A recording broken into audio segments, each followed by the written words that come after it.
Bien, vamos a continuar con los costos de la inflación y específicamente en aquellos que nos quedaban. Fundamentalmente, vamos a ver el bloque de redistribución de la riqueza que aparece por acá abajo, ¿sí?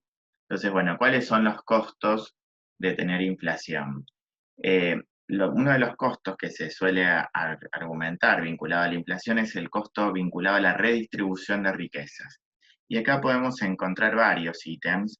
Uno de ellos es el hecho de decir de quienes poseen activos fijos. Fíjense en que ahí en el primer ítem aparece justamente eso, es decir, de quienes poseen activos fijos, su rendimiento real disminuye. ¿Esto a qué hace referencia? Bueno, esto hace referencia a un hecho de que cuando uno tiene un activo financiero, por ejemplo, como nosotros vimos en la asignatura, hablamos, por ejemplo, de tener un bono, ese bono rinde una tasa de interés nominal, ¿sí?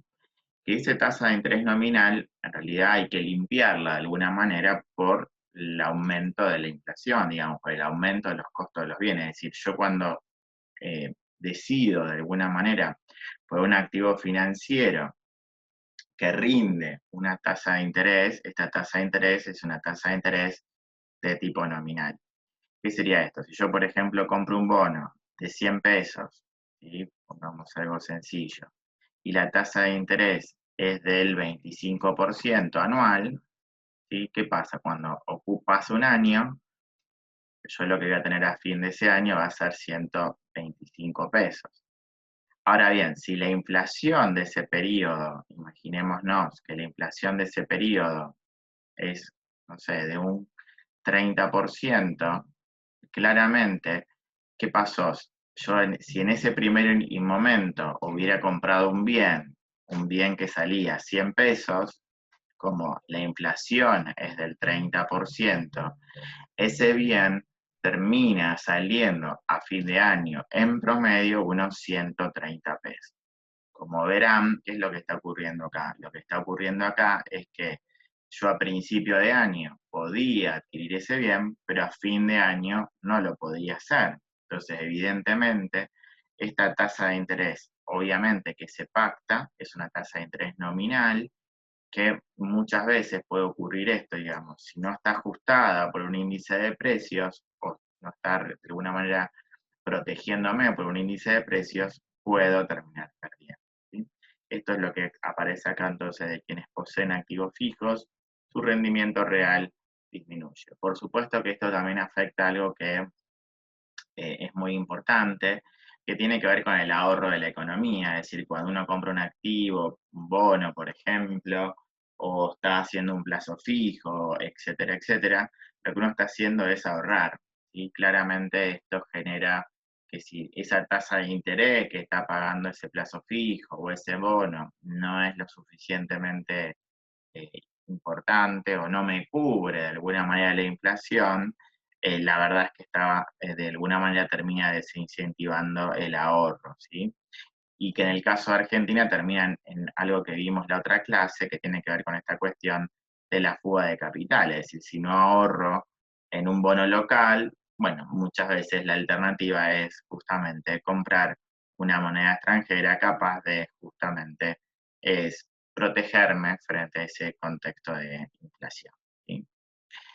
Bien, otro de los costos vinculado que dentro de lo que es el ítem de redistribución de riquezas tiene que ver con aquellos sectores que tienen un salario fijo, ¿sí? Esto fundamentalmente a qué hace referencia. Bueno, algunos sectores que justamente tienen salarios o ingresos que no están ajustados a igual que suben los precios de la economía. Entonces, muy parecido a lo que vimos recién, digamos, si hay sectores donde los salarios no ajustan a lo que suben los precios, esos sectores van a terminar perdiendo, ¿sí? En esa pelea, lucha, salario con respecto a la inflación.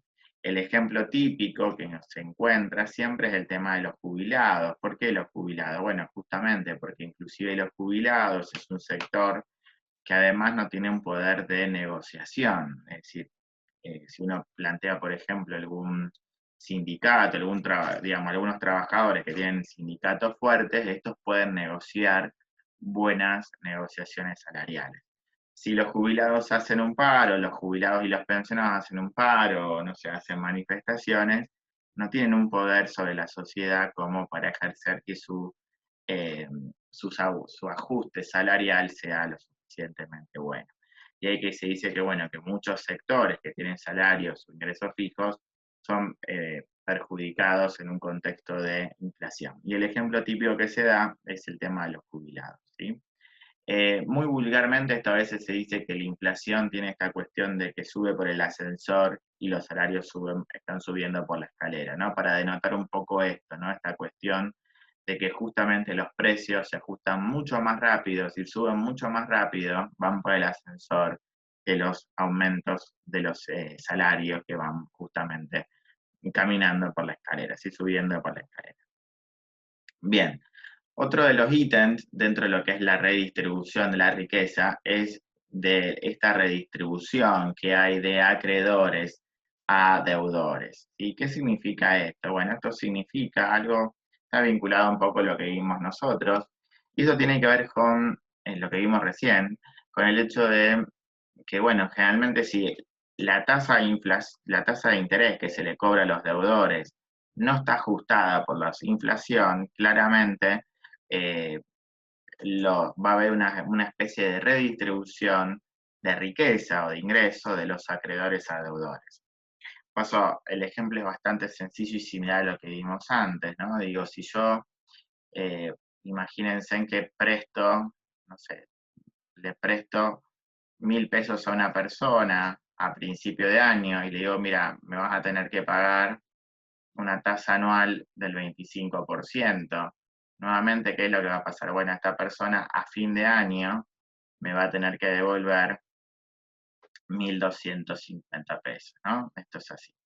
Si la tasa de inflación, pongamos una tasa de inflación lo suficientemente alta para darnos cuenta bien la diferencia, fíjense en qué es lo que pasa. Yo le presté 1.000 pesos, la tasa, digamos, si con esos 1.000 pesos esa persona compró algo, imagínense en un bien, que a fin de año termina valiendo cuánto. Si yo tengo una inflación del 40%, fíjense en que eso termina valiendo a 1.400 pesos. Si ustedes se dan cuenta de esta manera, fíjense en el deudor, ¿qué es lo que hizo? Devuelve 1.250 pesos cuando debería haber devuelto solamente por el tema de inflación 1.400 pesos. ¿Sí?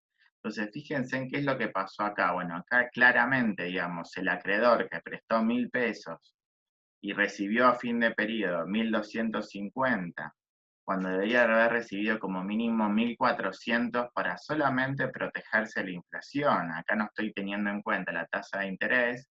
Claramente, ¿qué es lo que hubo? Hubo una redistribución de los acreedores a los deudores. Es decir, ¿qué es lo que pasó? Bueno, justamente, de alguna manera, esa deuda, de alguna manera, se la regala el acreedor al deudor. Es decir, es la famosa, lo que nosotros llamamos en economía, licuación de deuda. Hay una especie de licuación de deuda. ¿Sí? En general, lo que suele pasar, digamos, para que la deuda no se licúe, cómo debería ser la cuestión o cómo debería pensarse. Bueno, en realidad lo que uno debería pensar es que debería haber una cláusula de ajuste por inflación. Es decir, bueno, uno podría pensar, bueno, yo voy a prestar 1.000 pesos, ¿sí? Y entonces le digo, bueno, la tasa de interés es del 25%, perdón, del 25%, pero hay que devolver adicionalmente, ¿sí?, el aumento que tengan los precios. ¿Sí? Si yo considero eso, el aumento que tengan los precios, o sea, la inflación, ¿qué es lo que va a tener que devolver esta persona? Y bueno, si la inflación fue de un 40%, ¿sí?, nosotros vamos a tener que considerar que esa persona, ese deudor, va a tener que devolver el 25% y el 40% de los 1.000. O sea, en definitiva va a tener que devolver un 65% de la deuda. O sea, va a tener que devolver 1.650 pesos. Como verán, acá el acreedor no perdió, ¿sí? Fíjense en qué es lo que se pasó acá. Estuvo protegido de alguna manera por la inflación y además ganó justamente esos 25% producto justamente del préstamo, ¿sí? Claramente fíjense en que acá, si yo no lo hubiera ajustado, fíjense en que acá se nota aún más la diferencia, es decir, Cuando yo le ajusto por inflación esa deuda, es de 1.650 pesos. Cuando yo no ajuste por la inflación, el deudor paga solamente 1.250. Claramente hay una licuación de la deuda, ¿sí? Este proceso que está acá abajo, para que esto no se produzca, esta licuación de deuda, es decir, para evitar esto, se conoce como un proceso de ajuste por inflación, ¿sí? Esto se conoce como un ajuste por inflación, también llamado vulgarmente como una indexación, ¿sí? Indexación. En general, estos procesos están prohibidos, de hecho en Argentina está prohibida la indexación de contratos de esta manera, ¿sí? Generalmente la prohibición de los contratos por indexación tiene que ver con justamente tratar de frenar la inflación futura, por eso la economía argentina tiene esta cláusula de prohibición de indexación de los contratos, ¿sí? Bien, y el último ítem que tenemos acá de la redistribución de riquezas es justamente la que dice que se indexa la estructura productiva y hay una redistribución del sector privado al sector público de la economía, ¿sí? Y acá aparece un ejemplo que es muy real de la economía argentina, que tiene que ver fundamentalmente con el impuesto a las ganancias, ¿sí? Es un ejemplo muy claro de Argentina, justamente de impuesto a las ganancias. El impuesto a las ganancias, que es un impuesto en realidad al ingreso, a la economía, digamos, a los trabajadores, incluso a los salarios y a las empresas, ese impuesto a las ganancias, ¿qué es lo que ocurre? Se paga sobre el salario, ¿sí? ¿Y qué es lo que ocurre? Es decir, ese impuesto al salario, ustedes tienen un mínimo, piensen que hay una especie de un mínimo, ¿sí? Que tiene que ver con un nivel mínimo a partir del cual se paga ganancia. ¿Y qué es lo que pasa? En general, como un poco lo que decíamos antes, digamos, si bien los salarios crecen muy lento, pero han crecido en la economía, ¿qué es lo que pasó? Lo que ha pasado en general es que los salarios de la economía no se encuentran debajo de ese umbral mínimo de ganancias, sino que los salarios comenzaron a traspasar ese umbral mínimo, ¿no? Entonces, como empezaron a traspasar ese umbral mínimo, cada vez más gente comienza a pagar impuestos a las ganancias. De hecho, en Argentina la cantidad que paga impuestos a las ganancias es impresionante. ¿Por qué? Porque una persona que está en un trabajo registrado en blanco, es muy probable que, por más que tenga los niveles más bajos de sus salarios, de la escala salarial de su sindicato, seguramente le esté agarrando el impuesto a las ganancias. Entonces, como ven acá, aparece como una especie de, podemos decir, de redistribución de ingresos del sector privado, porque en este caso es del trabajador, al Estado, porque obviamente ese impuesto va a parar al Estado, ¿sí? Obviamente lo va a recaudar el Estado. Por eso generalmente muchos sindicatos que tienen sobre todo salarios muy altos, justamente están pidiendo y han pedido que este piso mínimo sobre el cual se empieza a pagar ganancia, justamente se aumente, ¿no? Porque justamente cada vez más trabajadores están siendo afectados por este impuesto a las ganancias.